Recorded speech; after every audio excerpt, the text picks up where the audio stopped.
'cause we speak bold, ain't tripping on the haters. It could take freedom from a cold dead hands. We're locked and loaded for the last dance. 'Cause we're the new American gangsters, ready to die for this man.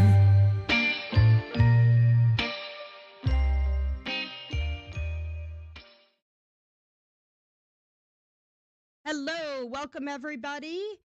We are here today to talk about how the media, the politicians, and the deep state truly influenced our elections and demonized the MAGA movement, and as Hillary likes to call them, the basket of deplorables. Ryan, how you doing today? I'm doing pretty damn good because A, I'm alive, and B, my wife's alive, and C, my children are alive, and you're all alive. So it makes it a good day. Always a good day. Always a good day. Yeah. Yeah. Can I ask you a question? Sure. You're not going to know the answer to this question. But I Okay. thought, well, we'll just sneak one in on her and sort of trick her, sort of as a way to begin this show, because I think what a lot of it gets to is how the national security state has sort of tried to create this what I like to call managed democracy, right? And so, do you know how many elections the United States has intervened in just between 1946 and the year 2000 In foreign countries in or foreign outside of the countries? U.S.? Okay, I'm just going to take a guess, but I have no idea. I'm going to say 50. Nope. A guy by the name of Don Levine from Carnegie Mellon University did a study, a fairly in-depth study, and I'm sure he missed a lot of them.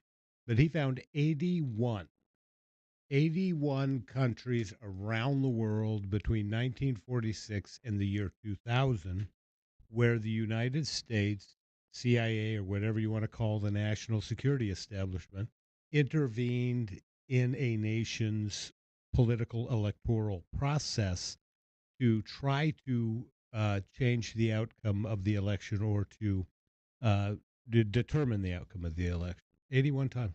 But that's foreign countries, right? It's Surely foreign they countries. would not do this in our own United States, right, Brian? Oh, surely they would. You think they would? Well, yeah. What I mean, you God, wouldn't it be wonderful just to have all power, right? All power balled up in your own little hands. You could determine each little person out there's fate. You could have all the money you wanted, right? You could buy people off like Congress does all the time with these little nitpicky programs that they create after they jack our money before we even get paid, right? Right. Power. Why wouldn't you want power? Well, these people want power, they want money, and in order to do that, they Yeah. need control, They have to right? have control. And the easiest way to control people is to manipulate how they think, Right. whether they're able to think for themselves, Right. right? We have to stop teaching people independent thinking. We have to stop teaching people how to do their own homework. Right. And we need them fully dependent on those Right. people in power, right? The Yeah. people in the white coats, the people with the badges, the Yeah. politicians, the media, right? That Yeah. has to be their source of information Right. so that they can have the control they need to seek this power. And they've done just that here in the U.S. Oh, and we're going to get down to the nitty gritty about how it's impacting us on a local level. But that's exactly what, the fascism that crept into the United States during the 20th century was all about sort of this corporatist structure to govern America, right? We have the guys in the white coats, the National Health Institutes out there murdering beagles and other things, in the name of science, whatever you want to call it. It's sick and disgusting. But it's about safety. Right. So if they make it about safety and security Right. and they make it about protecting Yeah. people, Yeah. then it's easy to swallow, right? It's more Right. palatable that way. Right. And so we structured our economy that way. We created all of these national bureaucratic entities during the 20th century to sort of regulate all of these different industries, Department of Transportation, the NIH, the Department of Health, and Food, whatever. We regulate all of this stuff, and so we've structured our universities the same way. You go to a university and you pick a degree. You pigeonhole yourself, right? I want to be a journalist, right? Right. And so now you got to believe the guy in the white lab coat, right? Because he's a trained doctor. Right. You got to believe Katie Couric, right? Because she's a trained journalist, right? And so you know, 20th century was the century of sort of the rise of the experts in the governmental bureaucracy, and the news media is part and parcel of that. And so, We had a warning about this, right? It was um, the most dangerous words you can hear in America yeah, is trust me, I'm from the right, government, I'm here to right, help. yeah, But that's the culture we've yeah. created, right? That's it Surely these government exactly. officials won't lead us astray. Fauci has to know everything Right, about the virus, right? right, This is the culture we've created, is hmm exactly what we were warned against. right. 100%, 100%. And so I think we're gonna start today by sort of looking at maybe we'll have a little bit of Katie Couric. Do we have some Katie Couric? Oh, we have some Katie Couric. Can you play number one, KC deprogram?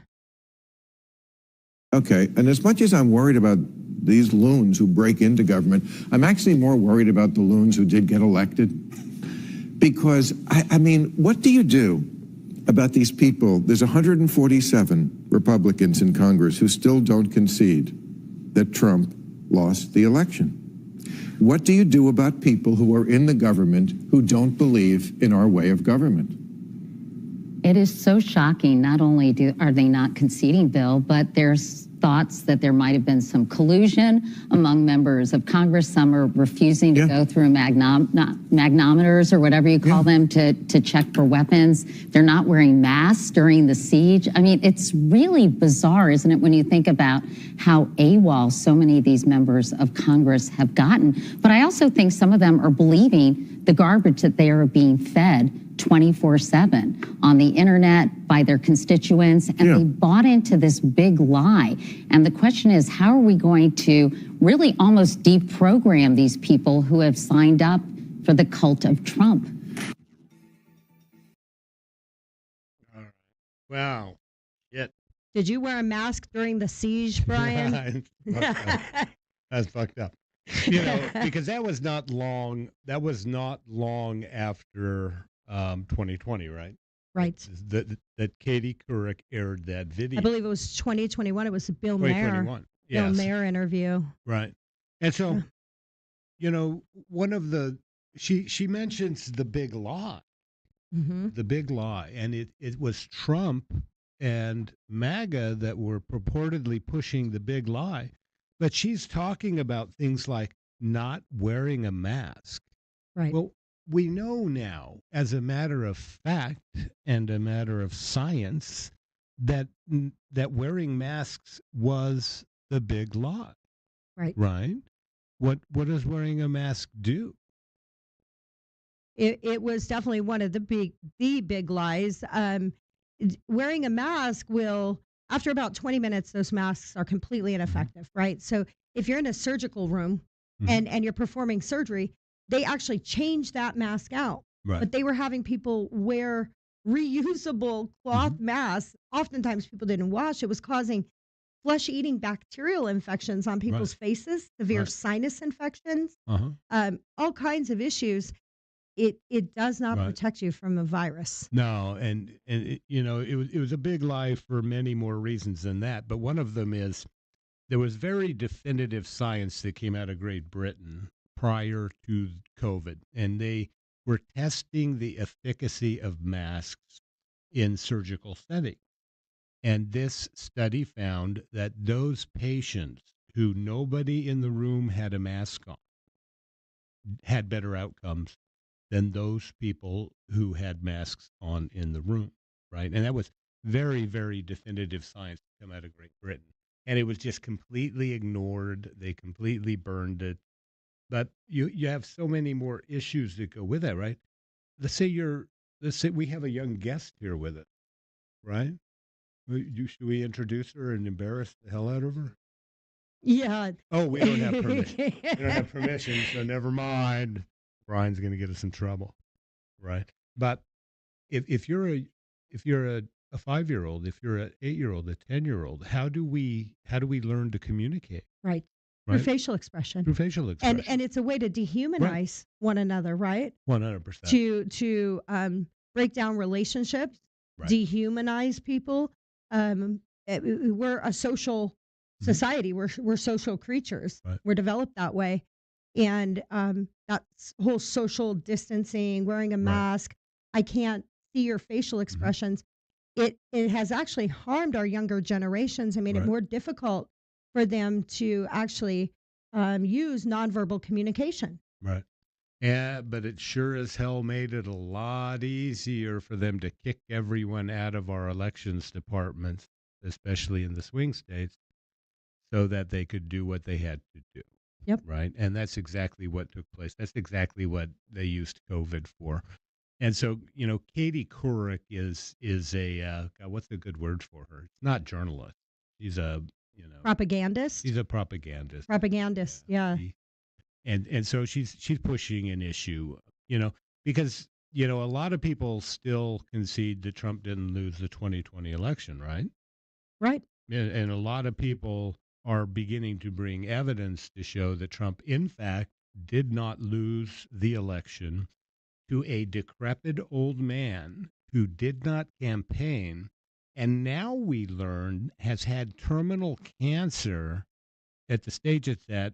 My understanding, he's had it for over 9 years, right? Right. And everything was hidden from the American people, right? And so I think it's really going to be interesting when they get to the bottom of this auto pen. Have you been hearing? Oh yeah. Yeah. They've identified everyone who signed Joe Biden's signature. And so it's my understanding they're going to be called into the Department of Justice and have a little chat with the school mom, right? Right. And so that's going to be interesting. It could potentially bring into question a lot of the orders that were signed under the Biden administration. Oh, right? 100%. I mean, they're Yeah. just from a legal perspective, these aren't valid orders if they're not signed by the president. Well, no, but not only that. I mean, the whole thing gets to Joe Biden's mental state. Right. They knew Joe Biden was in no mental state to be governing. I don't want to insult a small little country like Guatemala, but let alone the United States. Right. And so, if it's shown that he didn't have the requisite mental state, then I think we can go after a lot of his executive orders. We can go after a lot of the legislation he actually signed into law. So Absolutely. I just got to ask Steve real quick to taunt him. How's the sound? Everybody doing all right? We're all moving our arms nice and smoothly. We're behaving today. So, we talked about Katie Couric, right? And Yeah. the propagandist / Right. AKA journalist, whatever you want to call her. But this is not a one-off situation, is Oh, it, not at Brian? all. I mean, this is something we saw repetitively with journalists. Mhm. For those of you that don't know, Eugene Robinson, he's a journalist for MSNBC, and we also have some footage of him. Should we show that? Yeah, we can. But just so people know, what I've been saying for a very long time is that prior to 2020, there was a conspiracy organized at the top levels of the United States federal government to overthrow the presidency of Donald Trump, and they did it by manipulating and interfering in the U.S. election. And so, with that, Absolutely. Can you play 2? Back in the days of Jim Crow and the Klan was lower income, the white citizens councils were the Josh Hawleys and Ted Cruz's of their day. But so here's the situation, though. We have there are millions of Americans, almost all white, almost all Republicans, who somehow need to be deprogrammed. It's as if they are members of a cult, the Trumpist cult, and who have to be deprogrammed. Do you have any idea how we start that process, even much less complete it? Yeah, I don't know. I'm a journalist. I certainly. Right. She's a journalist. Yep. But she had absolutely zero challenge to that statement. What do you think about that statement? Well, it's interesting because it starts off they're talking about Jim Crow, right? And the whole thing, if you kind of read the tagline, it's about racism in itself. But then you have, Eugene Robinson saying we have all of these Americans. What do you say? Millions of Americans that are almost all white and almost all Republican, and we need to deprogram them. Right. So let's sort of tie these together a little bit, shall we? Oh, there we go. I just got the chastise. Can I say bitch slap on this show? You No? already did. Oh, sorry. All right. So race, right? Video number 2. And who was this guy? He is Eugene Robinson of MSNBC. Okay. And so was he in essence saying that MAGA is racist? MAGA is racist. MAGA is ignorant, right? Everything they believe needs to be changed. I mean, this is, yeah, he was basically saying the white trailer trash MAGA supporters who are racist. And if we go back to Katie Couric, right? She essentially was saying people refuse, a lot of these congressmen refuse to go through metal detectors or whatever the hell she called them, right? Right. To detect whether or not you're carrying a firearm or something like that. What does that attempt to imply? That we're terrorists. That we're violent. Violent terrorists. That if you're a MAGA supporter, you somehow don't care about the safety of others and you are a potential terrorist. Right. And getting back to the safety of others goes right back to wearing a mask, right? Absolutely. Right. What do we call that when people don't do what they're told? Non-compliance? You're non-compliant. Non-compliant. They are non-compliant.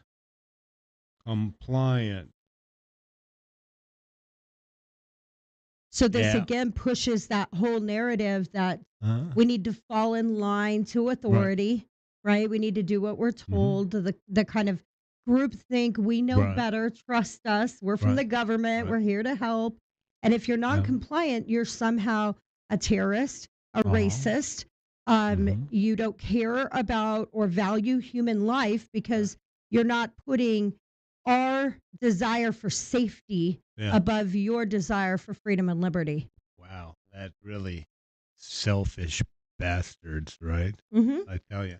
And, it's interesting. They have a plan for people like us, don't they? Don't say the word. You want to just cue up the video? Yeah, let's cue it what's their up. plan?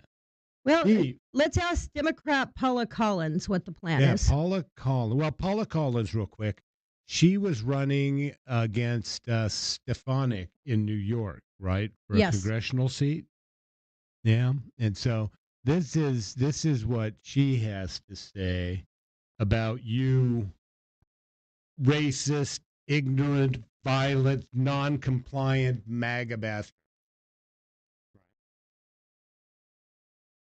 Important in moving forward and moving through this, even if we were to have a resounding blue wave come through, as many of us would like, putting it all back together again after we've gone through this MAGA nightmare and re-educating, basically, which that sounds like a rather a re-education camp. I don't think we really want to call it that. I'm sure we can find another way to phrase it. Anybody else care to talk about this? Well, she doesn't really want to call it that, though, Right. Brian. I Right. think there's a better word she could use. Right. And you know what that conjures up in my brain are the killing fields of the Khmer Rouge, right? You have in Southeast Asia, you have these communist uh, uh, revolutionaries that come to power in a lot of uh, Southeast Asian countries, including at the time it was North Vietnam, and then they ultimately took over South Vietnam. But they have re-education camps, right? The Union Soviet Socialist Republic had re-education camps, didn't it? Namely, they were labor camps to work you to death so that they could get the free work out of you. But all of these very highly ideological systems, these radical systems, use re-education camps. Right. They have to Don't break they? you down. Right. They have to strip you of all your dignity, your free Uh-huh. will, your independent thinking, Right. and then build you back up to be a compliant good boy. Right. Yeah, to be a good little puppy. Yes. Right? And to do as you're told, and to fit in your lane, and to simply stay in your lane. Right? So she said, even if we have a blue wave, so even if all of the Democrats that she wants elected gets elected across the country, there's just too much damage done Right. by these MAGA terrorist, racist Right. people. We're going to have to find a way to eliminate that from society. So Right. we'll start re-educating. Right. Does that sound constitutional? I don't think so. Yeah. No. Does not that at all. sound like they have any intention of giving these MAGA radical types due process? Not at all. Not at all. And so, well, couldn't it be a due process to simply say, if you support MAGA, you go to a re-education camp? No. Why are you giving people a choice? There's a process. Right. Right? Come on now. Yeah. Who gets to determine that? Right. Right? Who gets to Right. determine who needs re-educated and who doesn't? And Yeah. what does that even look like? And re-educated to believe and think what? Right. Right? Believe and think what? And that's the ultimate question. And that's the ultimate reason I think Stefan Richer is one of the biggest idiots on the planet, right? What does Stefan Richer want? He wants the state to be the arbiter of truth. Oh, absolutely. Look, we haven't shown him yet, and we Yeah. probably should have prepped him for this, but a lot of what he did when he built this committee of social media influencers, right? His own internal committee, and their job was to push out propaganda, Mhm. but in addition to pushing out, the election perspective on all the issues, they were also to scour through the internet and find things that were contrary that they Right. felt was misleading, misinformation, Right. disinformation, when in reality it was just information Right. that made them look bad, Right. right? And so he's all about punishing Mhm. those who are different, right? He went Right. after Carrie Lake's First Amendment rights Mhm. in a defamation suit. Right. He created the censorship council, started working with States United to try and censor and tamper down free speech on Twitter, Facebook, Telegram, all the Right. different social media platforms. But he's also a really big proponent of criminalizing some of this behavior and this activity that Right. he sees as unsavory. Right. Yeah, criminalized speech, right? And so, who determines what's criminal and what's not? I mean, the problem for people like Stephen Richer are, as we see, they don't always stay in power. And then so somebody else becomes the arbiter of truth, and and that was the whole problem of the Soviet Union, right? Have you ever read, oh my God, what's the name of that book? Gulag Archipelago, that several volumes, real Archipelago. Archipelago. You say penguin, I say penguin. Tomato, But anyway.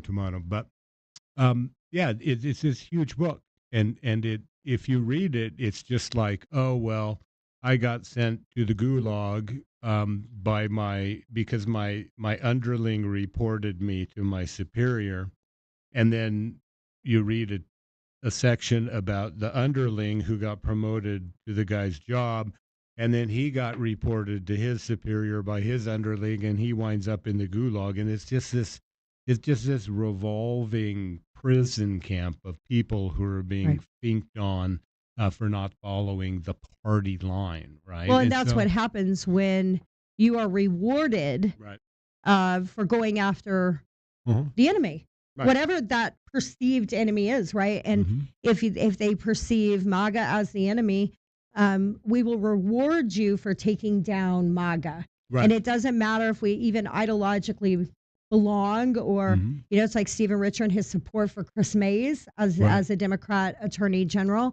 and some of the things that she's done. It's because illegitimate Attorney General Chris Mays, because she is willing to go out there and prosecute people Well, you know for why? free speech and action. Yeah, you know why? That's why dictators. I mean, dude, when dictators, and this is just an example, not to say we're a dictatorship. They wanted us to be one, but if a dictator hires a cop, what kind of cop do they hire? One that will follow orders. Yeah, and one that will beat the living shit out of you until you're dead and not think twice about it, right? Those Absolutely. are the type of people they hire as cops. They hire pissed off people, and that's why States United and Stephen Richer supported Krista Mays. And she's an angry woman, Right. right? Well, it's about power, right? You want to Yeah, hire people that seek power at all costs, right. because they're the ones that are willing to step on anyone underneath them to get where they want to go. 100%. But she's an angry woman who Yes. feels aggrieved. So she is the perfect person to put into power to target her political enemies whom she believes have aggrieved her in some way. I don't know how she's been aggrieved by them, but she is definitely anti-MAGA. She's the perfect States United national security state choice for that position, because since day one of getting into office, she has been done nothing but interfere with quote unquote democracy at the local level by threatening members of the boards of supervisors with jail if they do something that's lawfully allowed, Right. right? And that's what we call dictatorship, right? Absolutely. Because in the United States, in our Republican system of government, we don't have democracy at the top, right? We have representative government. But as we get closer to the bottom at the county and city level, we get much closer to something we would otherwise ever call democracy, right? Where we, the citizen, although we still have representatives, we, the citizens, can go into the board of supervisors. We all can't fly to Congress and be there every week, Right. so we can participate in our process, in our democracy, Right. Local more politics effectively are local. closer to Right. the people. Right. So they have to control the local politics in order to Yeah. damper down the people. Yeah. And so this sort of one example, I think, of God, I keep wanting to call her Rachel Mitchell. Why do I want to keep calling the AG Rachel Mitchell? Maybe because Well, Rachel Mitchell's just as bad. yeah, they're Right. they're two peas in a pod. Two peas I think in a they're pod. pretty interchangeable, because I Yeah. can't imagine either of them doing anything different at either level Right. of government. Right. Well, I mean, any government official who's using their personal email to communicate about work and stuff, I have a huge problem with that. I don't know who that is. It's like, yeah, I don't know. Anyway, um, where was I? I think we were Rachel Mitchell. we were gonna talk. I don't know how you got onto Rachel Mitchell. We were talking was- about Chris Mays, and then you No. almost called her Rachel Mitchell. I was thinking about Chris May. Right. Right? That's why I thought about Rachel Mitchell, because really there's not much difference between them, because, you know, Rachel Mitchell had been using her office to feed this anti-MAGA propaganda for a long time. And that goes back, doesn't it, Brian, to the white coat syndrome, right? Right. Because surely if the attorney general is bringing allegations against somebody, they must be guilty, right? It's the They whole must culture be. of taking this legal system and making it so big in the Right. media that we can basically make people guilty until proven innocent, right? Right. So using the power of the attorney general puts a stigma of guilt on a person and creates a narrative that's really hard to break free of, isn't it? 100%. And I think Stephen Richer agrees with that, doesn't he? He absolutely does, and he's Yeah. as an attorney, it's kind of shameful that he's pushing the narrative that an indictment is basically an admission of guilt. Right. And so it would be interesting to hear that. Should we go ahead and play that? Yeah, go ahead. Yeah. Okay, can we put on number 4 Richard's opinion about the Arizona electors? The Arizona Attorney General is a Democrat. Correct. And several of the defendants have already accused her of weaponizing the justice system against Republicans. Okay. The Arizona Republican Party has dismissed the charges as blatant abuse of power. As a Republican yourself, how do you see politics at play here? I think that a grand jury gave this a clean bill, which means it had probable cause. And if you read the indictment, it's very thorough. And I think it's disrespectful to the legal process to so offhandedly dismiss it. Given that this all stemmed from President Trump's insistence that he actually won Arizona, Yeah. does it bother you that he isn't charged? I haven't given that much thought yet, but ultimately, yeah, I think leaders need to be held accountable. I think I agree with that. I think Stephen Richer was held accountable, wasn't he? Yeah. Yeah, when he lost at the ballot box. Yeah. You know, Stephen Richer and what he did in Maricopa County regarding, the elections and whatnot, is it really much different than what the Democrats in mainstream media did with Joe Biden when they hid all of his mental and physical defects, right? I mean, and what I mean by that is they hid all of this stuff. And has the media really dug into Stephen Richer? Not at all. Oh, no. No, as a matter of fact, they still, to this day, even after losing his reelection, prop him up as a authority or expert in anything to do with elections, disinformation, misinformation.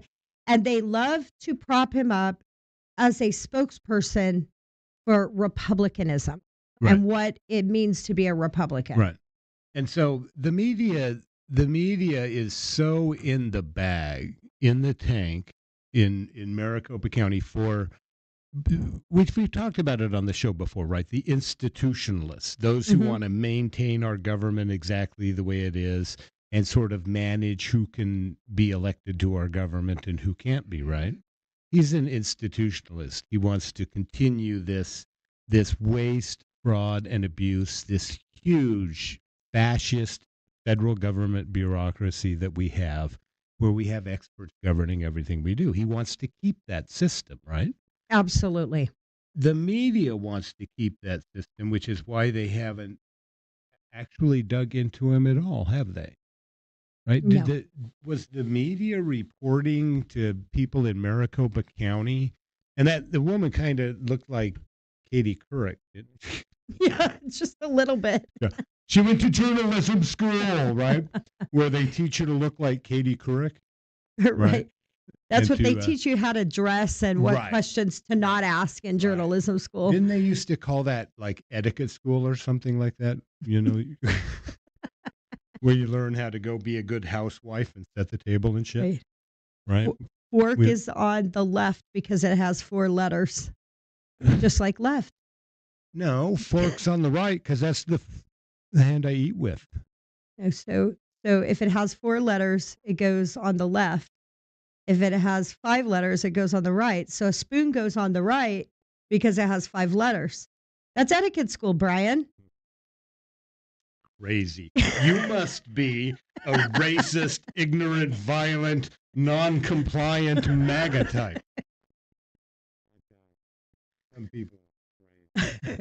All right. Now I just lost my train of thought with that whole thing because I had her flash into my face as Katie Couric, and she probably went to ASU journalism school, right?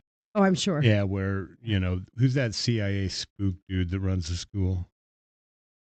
For ASU, Yeah. the Cronkite, Walter Cronkite Yeah. Institute. Yeah. Yeah, it's oh gosh, now it's escaping me. He was involved in our elections too. Yeah.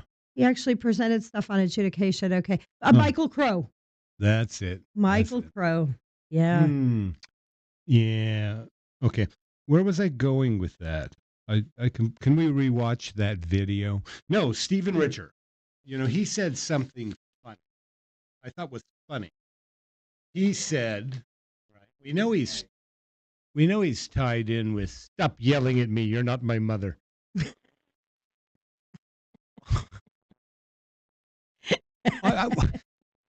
Steve, you're a producer. Producer Steve, I'm acknowledging producer Steve. But I'm But you're also using telling the you that mic. you're not my mother. But anyway, thank you, producer Steve. Okay. But anyway, he said they gave us. They gave us. Now the question is Stephen Richer, they gave us. Is he talking about he and that little lapdog, Rachel Mitchell, that works for States United? No, not Rachel Mitchell. God, they keep tying them together. Right. You're talking about Chris Mays. Right. Yeah. As we know, States United, right, was paid, I believe they were paid by the United States Department of State to research and draft what would become her complaint against the Trump electors, right? Yes. This is the federal government's part of the national security state paying former members of the national security state to go out and attempt to criminalize Trump electors, right? Right.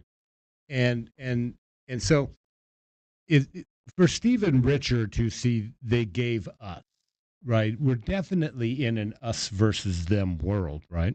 Absolutely. Oh, yeah. And the way they talk makes it really, really clear. So, I mean, this isn't us saying it's us against them. This is them saying, you are my enemy, and here is what we intend to do. You're my enemy, and we are going to send you to the gulag, to put it short, right? Absolutely. We're going to criminalize you, and we're going to some way, shape, or form destroy your life. What's going on with now I want to call her Adrian Fontes. Yeah, Chris Mays. Well, Yeah. interestingly enough, an article broke today by the Gateway Pundit about this very thing that we intended to talk about. Steve, do you want to put up number 5 for us, please? So this broke today at 3:40 p.m. Eastern time, so just before the show, right?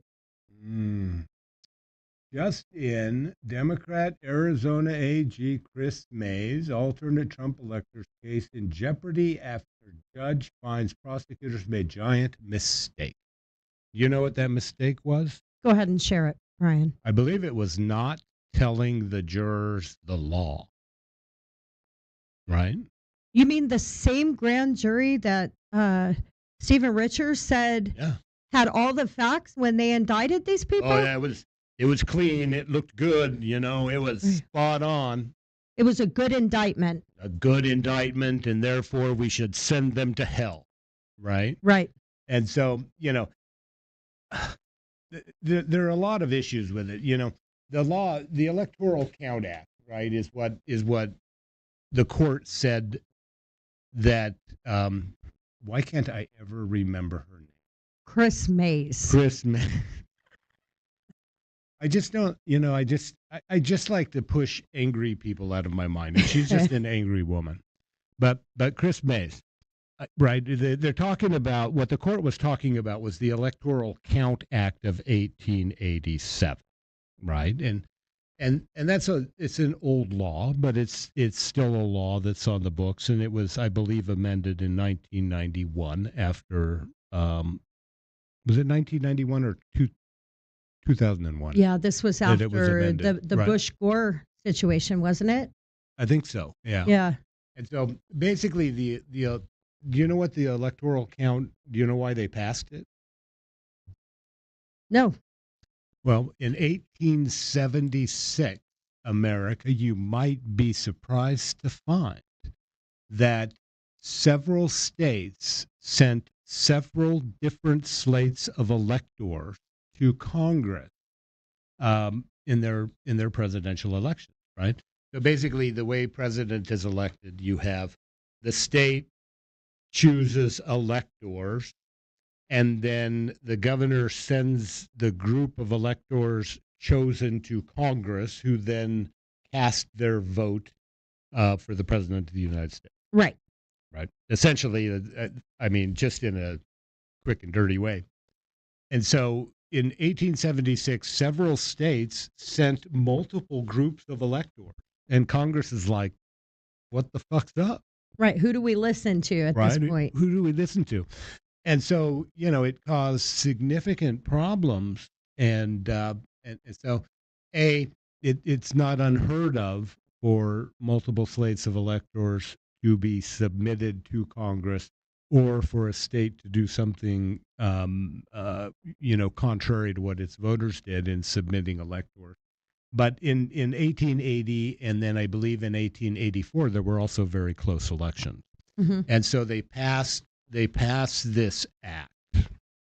And what this act does is they want to take the power out of Congress, so they make rules by which the states are to determine which is the proper slate of electors. Right. Right.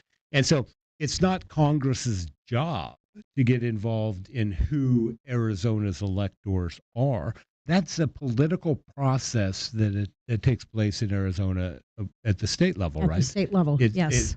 Arizona can't muddle in Alaska's, selection. That's a process that takes place in Alaska. Just like neither Alaska nor Arizona can meddle in Delaware. They choose their own slate of electors. And they determine how, based on Right. their own state constitution. Right. Right. And so the Electoral Count Act was something, the law was something, now I'm wanting to say Katie Hobbs. Chris Mace. Chris Mace forgot to told the people about before they indicted these electors for violating the law, right?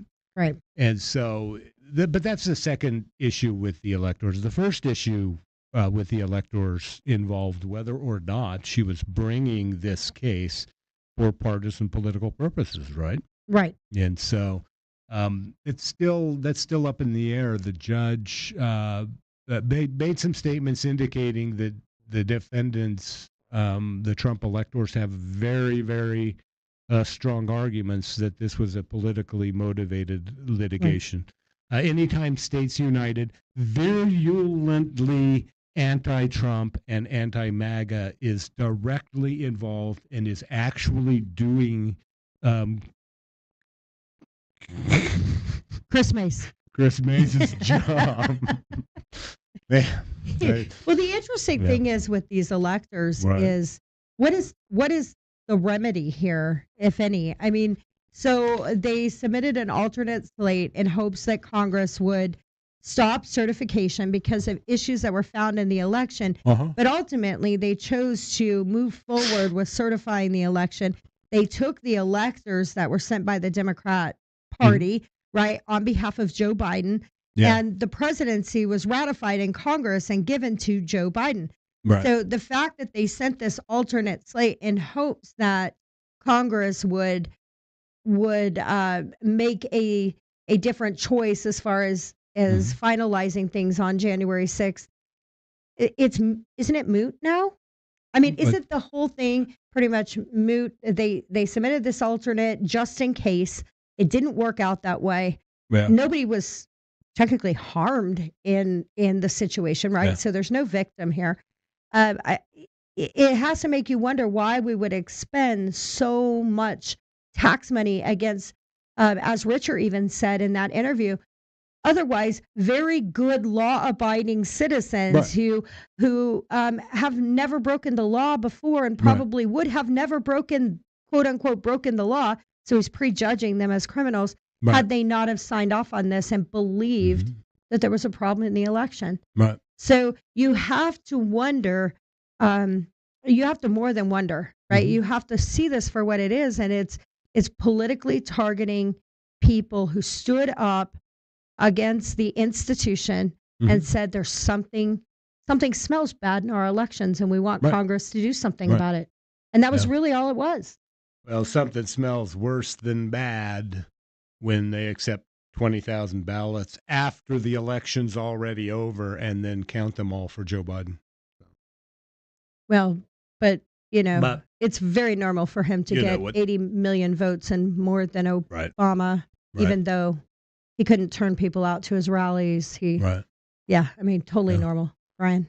Yeah, but ultimately the question is, I mean, what can these poor people do? I mean, the problem with having a highly politicized law enforcement agency, which the Attorney General is, the Maricopa County Attorney's Office is a law enforcement agency, right? Mhm. They're the people who prosecute folks for violations of criminal law within Maricopa County, or the AG if they wish to pursue charges, at the state level, right? And so, what's the remedy if you win? I Right. mean, oftentimes there's absolutely no remedy. You go away broke, having spent your life savings defending yourself for what may be 2-3 years, right? Spending a lot of money on costly attorneys, and oftentimes there's no remedy, Right. right? And so, if we look at the people in Cochise County, how long has she been, prosecuting them? Right. They've been under the hammer for a long time. And what were they doing? They were trying to represent their constituents. Their constituents asked for Right. a hand count, Right. and they Trying to were trying to provide that. They were trying to audit Yeah. their election in Cochise County in abidance to Right. what their electorate requested. Right. Yeah. And they have been persecuted, prosecuted, Yeah. just raked through the coals for it. Right. And, that kind of brings me to the next part of this topic. I mean, we see the media, we Mhm. see the politicians Right. demonizing this whole MAGA movement, right? Right. Demonizing people who question the institution as a whole. But I think oftentimes we forget as a society that our attorneys, our judges, our law enforcement agents, they are citizens just like everyone else. So when we think about how they're doing this to influence the people, simultaneously, even in addition to the Mhm. fact that they're doing these trainings and these special Right. classes, they're influencing our judiciary very Oh, much so, 100%. right? Yeah, that's their intended goal, right? I've said for a long time, right? States United, is the one working at the local level with the executive branches of the states and with the federal government, to sort of shape,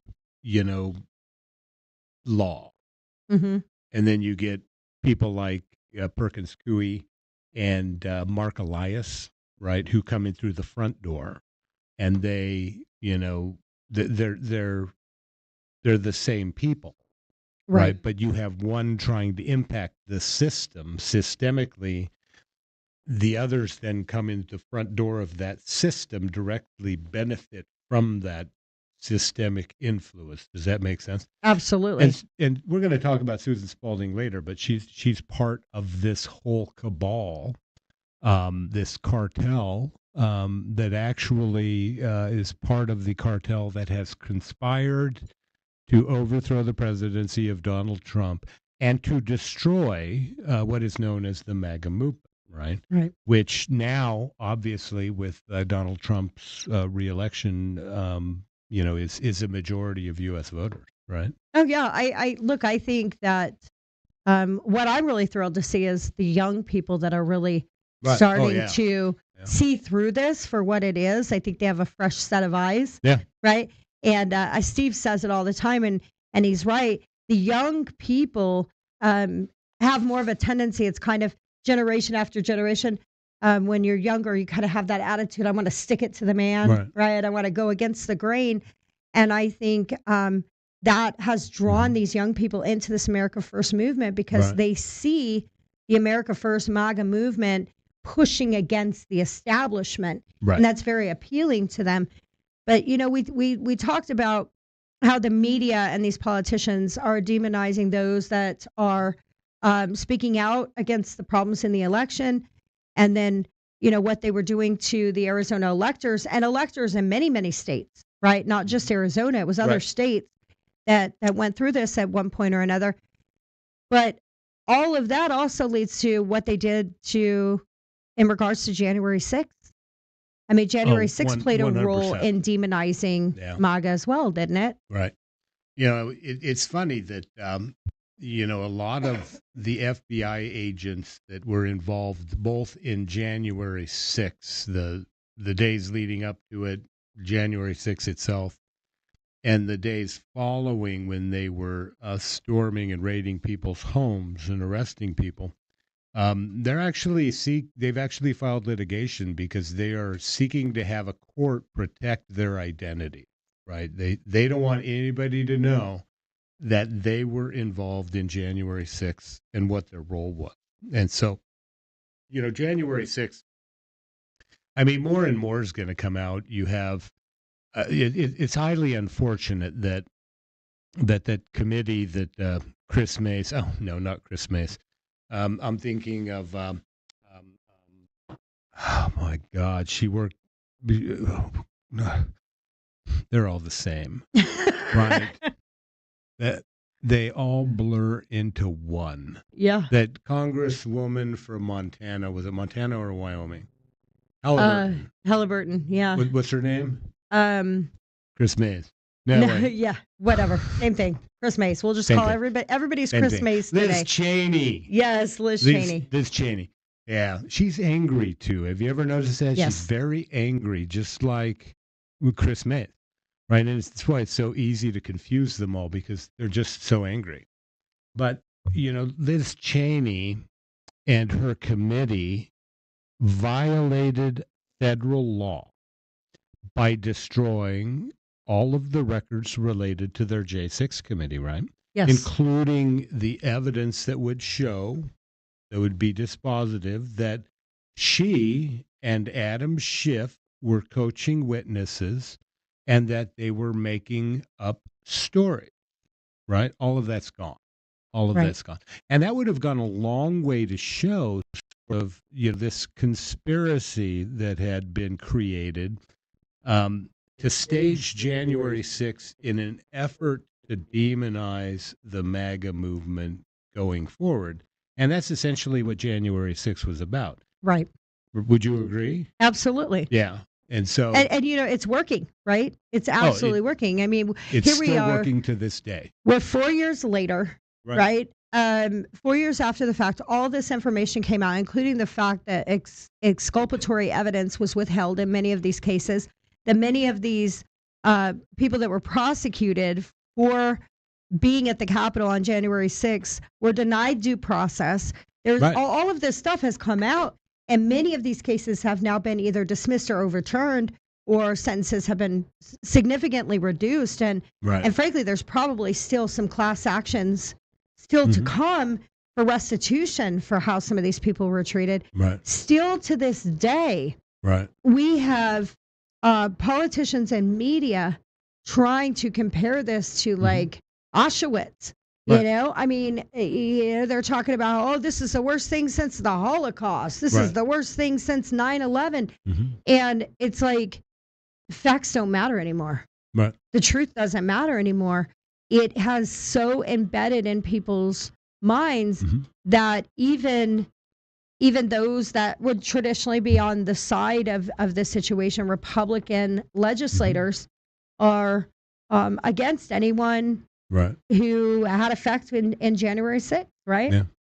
Yeah. You know, for a very long time, for our government and those institutionalists, those Republicans and those Democrats who have joined forces to maintain the system that gives them so much power and so much access to American taxpayer money, they want to keep this system. The truth has never mattered. Right. Facts are irrelevant, right? And if you don't see that coming out of COVID, then you have something irrational happening in your brain. Well, I think Right. they call it what, cognitive dissonance, Yeah. where the truth is so difficult to believe that we just Right. willingly choose to go along with what we Uh-huh. know is a fallacy. Or, another thing that causes, I mean, let's face it, the American people, for the most part, they get up every morning, Right. they go to work, they drop their kids off at school or daycare, they get off work, they pick the kids up from school and daycare, they cook dinner, right? They maybe watch a movie with the kids or take them to soccer practice, and then they go to bed. That's what they do. And Typically, yeah. so they rely on the white coats, the trusted sources. So even when the truth comes out, oftentimes they're never going to hear it. They're never going to hear the truth. And even when they do, it's so difficult to believe, and it requires so much brain power to try and process it that they choose to just not believe it. Yeah. And so they don't need the truth. The institutionalists, they don't need to provide the truth. No. And half the time, they don't even try and counter the truth. No. They have no desire Yeah. to even combat it when the truth does come out. Well, and you're right, but a lot of it is also what we call Stockholm syndrome. Yeah. Right? Is when you sort of fall in love with your captor, I guess, and you sort of start believing them, and you start believing in their cause. Was it Patty Hearst? Was it in the 70s? Who, it's still up in the air whether or not she was suffering from Stockholm syndrome or was just using that as a way to absolve herself of guilt for participating in some of their crimes. But, when you develop this psychology that your abuser, those who are holding you hostage are actually right, and you join their cause.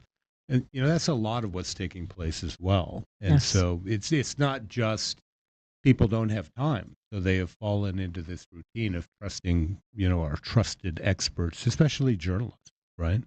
Like Katie Couric. Right. Right. And so anyway, where are we going from there? We want to talk about how it's still impacting people today. But producer Steve left before we could have him put up our next video. Yeah, he'll so be now right we're back. just going to have to sit here and make up shit, right, until Steve gets back. So I don't know. What do you want to make up? Well, I mean, let's go back to talking about the whole January 6th thing, right? And what we have come to know, and that is that over and over and over again, it has actually been used almost like a campaign slogan. Right. And we've seen this. We saw this even in Arizona. You see the angry feminine women, right? The feminist, not feminine, feminist women walking the streets of Phoenix saying, I will defend your the minorities and the marginalized against these radical MAGA extremists that invaded our Capitol on January 6th. Right. I mean, this has become a full-on mantra, and it's really like this repetitive beating drum about how horrible the MAGA extremists are, and nobody is talking about the opposite. I mean, we've got some crazy Democrat congresswoman who is still talking about how we need to pay millions and millions of dollars of reparation. Does anybody care about reparation anymore? Like, is that an issue that matters to people when they're sitting at the dinner table? And, oh, sweetheart, I really love the day when we can get reparation for, Right. it's Actually, as point of fact, reparations were already paid to actual slaves. How many acres was it in a mule? Do you remember? Producer Steve? Didn't happen? All right, then we'll leave it. Well, we are only doing this because we didn't have anybody we need to our cue video. Can you put up number 6, please? Yeah, and this is sort of a video that sort of shows how today there are still negative ramifications for people who don't just believe what they're told, right? Right. For people who want to, very critically analyze what took place so that we can make sure it never happens again. And so, fire away. So the U.S. Attorney needs Senate confirmation. Democrats control the Senate by a huge margin. Is that correct? Something like that, yeah. Oh, no, that's not true. Yeah, no, that's not quite true. No, look, I would have won on the floor, but the Judiciary Committee, Tom Tillis decided to block it in the Judiciary Committee. Democrat from California? Yeah, well, something like that, yeah. Oh, no, Republican from North Carolina. Right. So why would Tom Tillis, who was elected in maybe 2012, 14, something like that-ish, but a lot of money spent on that campaign. A lot of Republicans mobilized to get that guy elected in a swing state even then. And, a lot of hope residing in Tom Tillis. Why would Tom Tillis be the instrument of your destruction? Well, look, I think, I got to say, the Senate's got a process, respect the process, all that stuff, right? So check the box. I did that with you. So I met with the guy for 90 minutes, by the way, for about a decade, I've done work when Phyllis Schlafly, the late Phyllis Schlafly, for whom I worked, one of the things she cared a lot about was patents and protecting individual patent holders and inventors. So for years, we've had patent events. One of the participants in the patent events is Tom Tillis, all the time, because he's good on that issue, and we would work with him. So not a stranger in terms of policy stuff to me. So when I met with him, 90 minutes, he railed on J6. He said, how could you represent J6 people? How stupid do people have to be to go into the Capitol and blah, blah, blah. And I said, sir, look, I've looked at this closely. It feels like you're not quite paying attention to what happened, right? And that's correct. Yeah, exactly. And look, here's the thing. Tucker, this is what I mean by this is the fight we're in. This fight for the future of our country. Millions of Americans fall victim to the hoaxes, one after another. Yes. And if you fall victim to the J6 hoax, that it was an insurrection, armed, and this close to the end, then you might act like Tom Tillis, and you might rant and rave and say things like that, and that's what he did. But if you're not under the spell of the hoax, you say, wait a second, lots of people were waved into the Capitol, and maybe you could charge them with trespass, but you can't throw them in jail for 3 years. Interesting. And what do you make of that? Well, I find it, I think one of the most powerful things he said, obviously, it's pretty insightful that Tom Tillis says, well, how could you represent these people? As an attorney, how does that make you feel, Brian, when we're supposed to be a society of due process and everybody is entitled to legal representation? And they are literally making it so taboo for attorneys to represent MAGA. Right? In all realms of that. So that was one big takeaway for me. Right. And then also him talking about the falling victim, the millions that have fallen victim to the hoax. Right. One thing I always loved about the law a long time ago when I was a young kid, and this was back when, we were poor, trailer trash. We still had an 8-track player in my mom's car, and she had a Carpenter's CD, not CD, but 8-track. 8-track cassette. Yeah, my dad had the 8 tracks. Right, the old 8-track. Yeah. And I remember back then, one time when I was a kid, you would hear things come out of the bar, out of the courts about how, the job of an attorney is to defend everybody, to defend anybody. Right. And for Tillis to come out and deny this man the position as U.S. Attorney for the District of Columbia, he has effectively thrown the Constitution out the window. Yes. Right. And this is a sitting congressman. A sitting member of Congressman. Yes. He should be removed from office post haste, right? Because the Constitution provides you representation by counsel, doesn't it? Absolutely. Absolutely, 100%. And, the founding fathers wanted to ensure that if you are charged with a crime, that you get the best legal representation possible. And is he a congressman or a senator, Tillis? Oh, I'm sorry. He's a senator now. He's a senator, right? Yes, he is. Because it's the Senate that Senate confirmed. confirmation. And so, Senator Tillis, you are a sham. You are a charlatan. And the reason you are a charlatan is you denied a man, an attorney, a job as an attorney because he chose to represent criminals, as is his duty as a member of the bar and as an officer of the court. And you, sir, should be ushered out of the U.S. Senate. Absolutely. Right? Look, it's interesting. I remember learning the story of John Adams. Right. And one of the things that made John Adams so famous was when I think it's the shot heard around the world when there was the shooting in the square, and they were ready to hang all of these Brits right. that had come into the city, and they said, well, they were shooting at American patriots, and so they all need to be hung. And he said they deserve legal counsel, they right. deserve due process. And even though a lot of people, including his own family, turned their back on him for doing so, right. he defended these Brits. Right. And come to find out, in that particular situation, it was actually not the Brits that have fired the first shot. And the jury found them not guilty, and they weren't hung. Right. But had it not been for John Adams saying, against all odds and right. against all popularity, I'm going to provide the due process required, these men would have been hung, and history would have been written differently. Right. And so that was one of the functions state bars used to perform.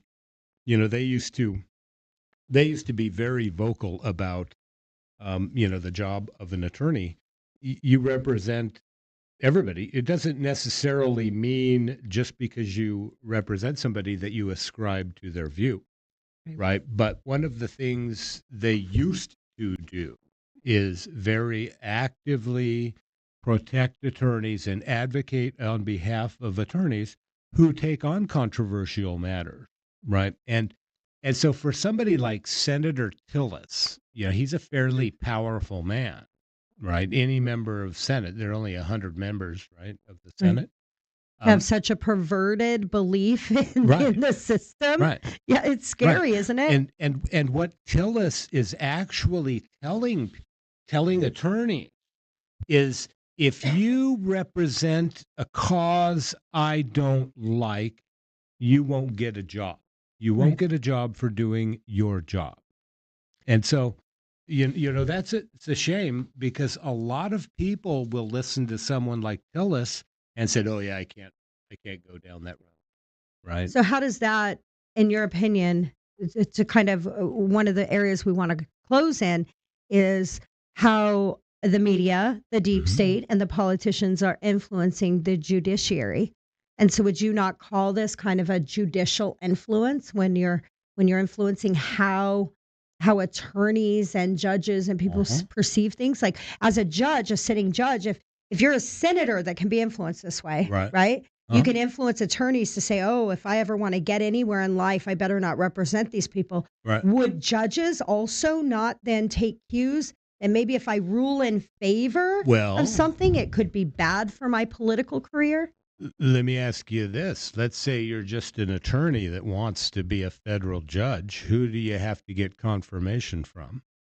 And that would be Tillis. Exactly. Right? Yes. And so, it's this type of attitude that, is designed, we're talking about how, this conspiracy to destroy Trump and to destroy MAGA so they can maintain their system, right? Right. Part and parcel of that is influencing lawyers, pushing lawyers out of or specific types of representation, don't represent MAGA, don't represent these issues. And, just to sort of, we've talked a little bit about it before, but the Disinformation Task Force that was Right. created in Arizona, right, prior to the 2020 election, that was supposedly based on Russian disinformation. We have to stop Russia from thwarting our judicial system. Right. It was all a farce. Right. But it was if- put on by our favorite person, Suzanne Spalding. Right. So we can't get through an episode Right, without right. talking a little bit about Suzanne, right? Not at all. But the goal, if you look at what Susan Spalding and all of these Hillary Clinton type lefters, their goal was, it was to get attorneys to cease and desist, right? Right. And so by creating a disinformation task force that the bar serves as a significant component of, that's one way to get attorneys to cease and desist. Right. Does that make sense? Right. You don't want to go against your state bar. No. Because you don't want the email from the state bar. Nobody ever wants that, and so that's one way to do it.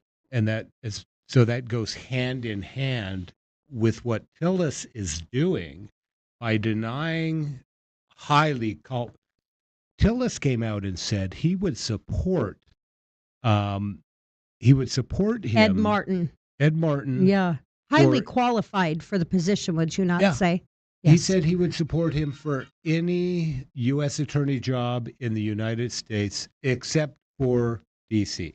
Right. Right. And so, that you have to ask who's got the problem.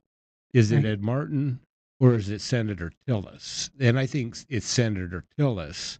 And maybe Dodge ought to start looking at Senator Tillis. Who knows? Find out kind of where he comes from, Yeah. right? Yeah, and so anyway, we were talking about Susan Spalding. So let's just go ahead and pull up number 7, Steve. With respect to our foreign adversary, particularly Hold Russia, on. again, Stop. what we see is That was 7 and 8. 7 is the Spalding slide. Yeah, I just want to go with 7, not 7 and No, 8. it's just 7. It's just 7. I did it side by side. Oh, was Yeah. there? Interesting. Yeah. Well, I can just look at it. Yeah. Yeah, and sort of read it. I don't know how audio got attached to that. Oh, there it is. Oh, there it is. there it is. Right. And so, this is Susan Spalding. She was Undersecretary of the National Security Agency. She's the one responsible for the National Security Agency's Cybersecurity and Infrastructure Security Agency. She's the one whose team red-pilled American elections and studied everything about American elections and how they happen at the local level, right? Right. Why would you want to do that? Well, so you can influence it? Maybe? 81 elections intervened in by the United States government just between 1946 and 2000, right? And before you can intervene and before Right. you can truly influence an election, you have to learn about it, wouldn't you? Yeah. But you also have to, be able to, and this isn't a slam on the judiciary, but if you can influence or get the judiciary to development- prejudge certain issues, then you can, guarantee your results, right? Absolutely. Or help I mean, guarantee your results. is they're still pushing the same propaganda, right? America's justice system is already under fire from Russian propaganda. Yeah. It's the authority thing, isn't it, Brian? I mean, when we talk about the whole idea of the white coats, right? We'll just go back to that. You've got this former CIA. Uh-huh. She's a head director for the CSIS. Right. And she's coming in and telling the judges, your very career, the very thing that you hold so sacred and dear, this system of justice, right? Everything that you've built your career on is under siege by Russia. Right. And just, trust us on this, and we're going to tell you what you need to do to protect yourself. It works. Right. It works, right? Yeah, but this is sort of Susan Spalding sort of telling the truth about what they're actually doing, right? Go ahead, roll tape.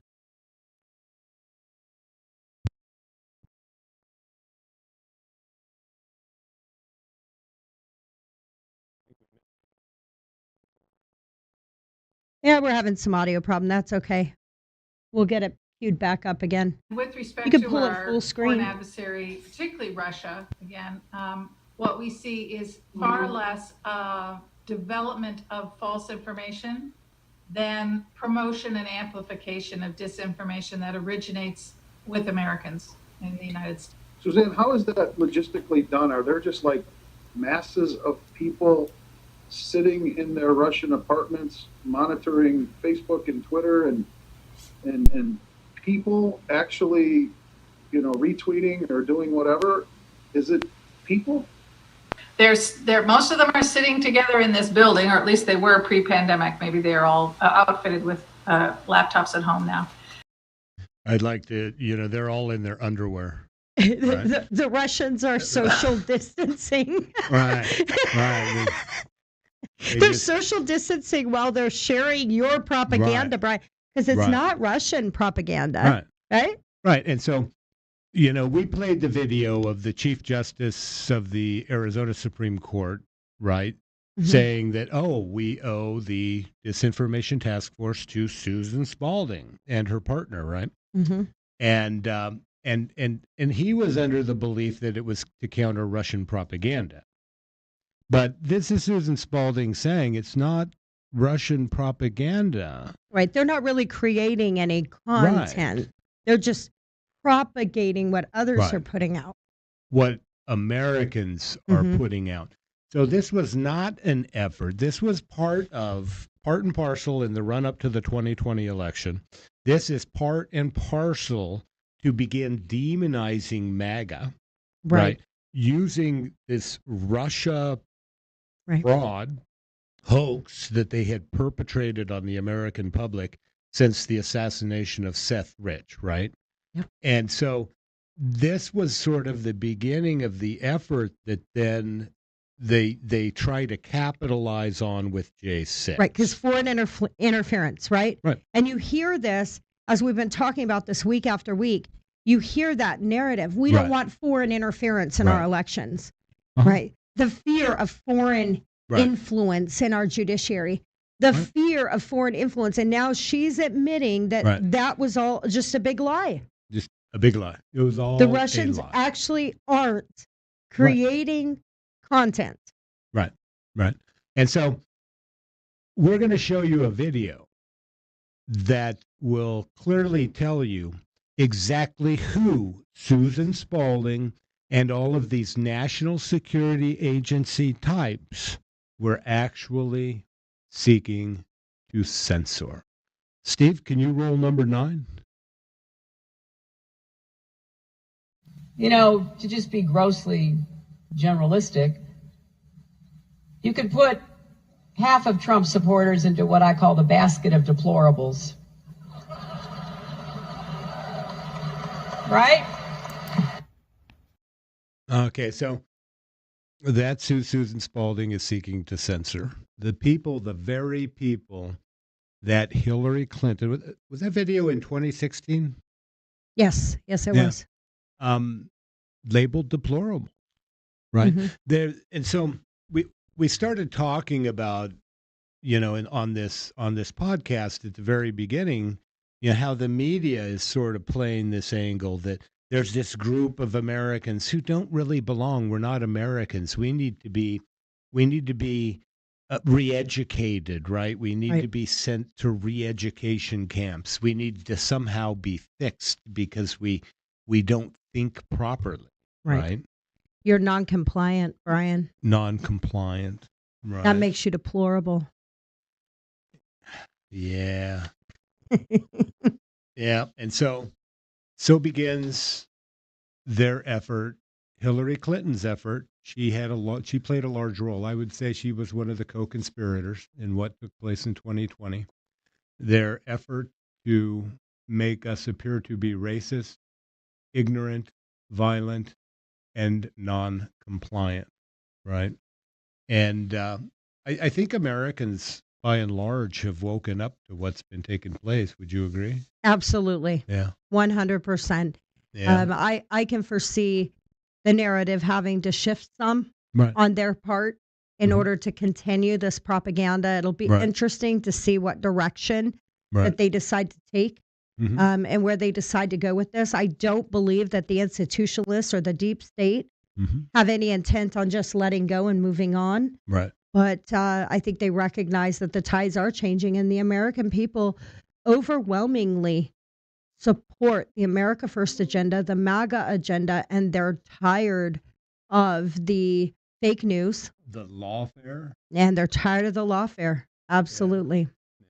Okay. And so, I'm gonna do a shout out to Senator Tillis and tell him that you need to start respecting the Constitution and what lawyers actually do and the role they play in our society. Because once you I don't want to say, let's see here. Right. My two favorite legal words. Do you know what they are? Nope, but we're going to learn. They are but and however. But and however. Right? Hey. Because one side says, and you violated XYZ statute and therefore need to be imprisoned for life. But I did it in defense of myself, right? You always have a but and or a however. You always have. Our legal system is premised on having two competing sides, right? Senator Tillis, you are denying Lady Liberty's scale of justice evidence from one side.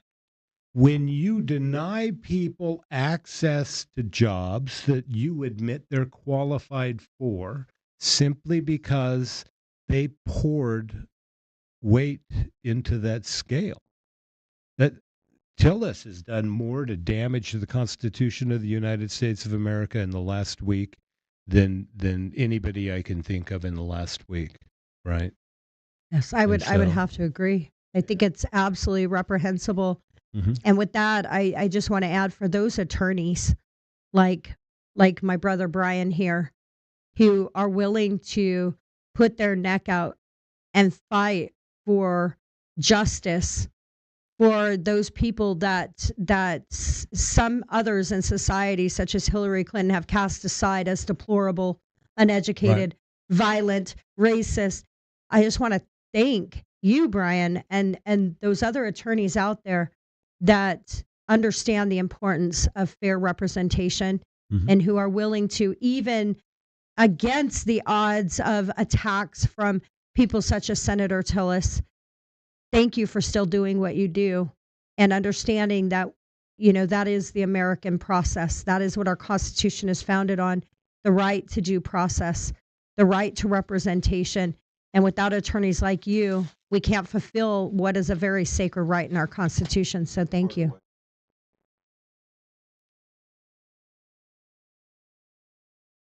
And I'm going to close by saying, if you're an attorney out there and you allow them to intimidate you away from representing issue A, right? Or whatever this issue is, you have two sides. You have a button, however, right? You have an A side and you have a Z side, a button, however side. if you allow them to intimidate you away from issue A or side A, then forevermore will A never exist in the law. Z will have won because there's no one to represent A, and forevermore we will be Z. And that was the goal of Susan Spalding, States United, Norm Elias, and all of these hacks, Hillary Clinton, Stephen Richer, who sought to attack the U.S. system of law and justice in the run-up to the 2020 election. But I'm going to say Stephen Richer. I won't go so far as to call Stephen Richer a co-conspirator, because what took place is more of a national thing. But they're always able to find little local flunkies, right? And that's what Stephen Richer is. Oh, yeah. Stephen Richer's a flunky. Stephen Richer doesn't have the brain power to be a co-conspirator in what has taken place in the United States. He's played a role, I think, and it was easy for him to fall into that role. Mm-hmm. Some would even think that he was placed in that role. But, some would say that. We've discussed that on other shows, but ultimately, I mean, this is much deeper. This apparatus that we are dealing with is the same apparatus that influenced 87 foreign elections. If they're influencing 87 countries' elections, don't think for a minute they cannot influence ours. Well, and that study ended in 2000. And so the CIA has been far more aggressive in intervening in elections since 2000, including the Ukrainian election. Absolutely. They're very active in the Central European elections, even West European election. The Central Intelligence Agency was getting involved in Canadian elections, right? And so they have this worldview, national security state that wants certain political parties to continually win because they push this common agenda. So, well, on that note, I want to add, producer Steve pointed out, this is how we are developing a system where the judicial system is actually being weaponized against the American people. And we have to take a stand. We have to stand up for what's right, even when it's not comfortable. And again, as Brian's stated, if you're an attorney out there, if you're a judge out there, if you're somebody that has the ability to influence this, if you sit in a bar seat in a state bar, I ask that you please remember why you got into law to begin with and what it truly means to maintaining the society that we live in and the constitutional liberties and freedoms, because without a just law system, without a just judicial system, we cannot maintain the semblance of the Constitution that our founders gave us. We can't maintain a semblance of freedom that our founders gave us, right? And so, as my closing remarks, I want to remind Americans that 2026 is here. And if you're in Arizona, if you're in Alaska, you've got some deep state types like Murkowski. Senator Murkowski needs to go.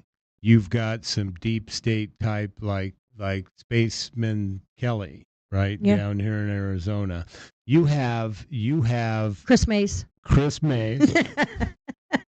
Who has politicized her office and is engaged in political prosecutions against the very people you voted majority-wise to elect to represent you as President of the United States of America, right?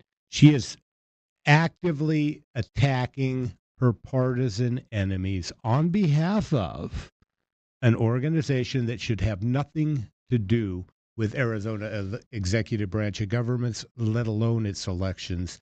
You have to stay awake. Stay awake. Keep your neighbors awake, because we are at 2026, folks. And this is war. Because who was it, Clausewitz, that said politics is war by other means, folks? Yes, and it is. That's what the Democrats are waging, and that's what we must wage back.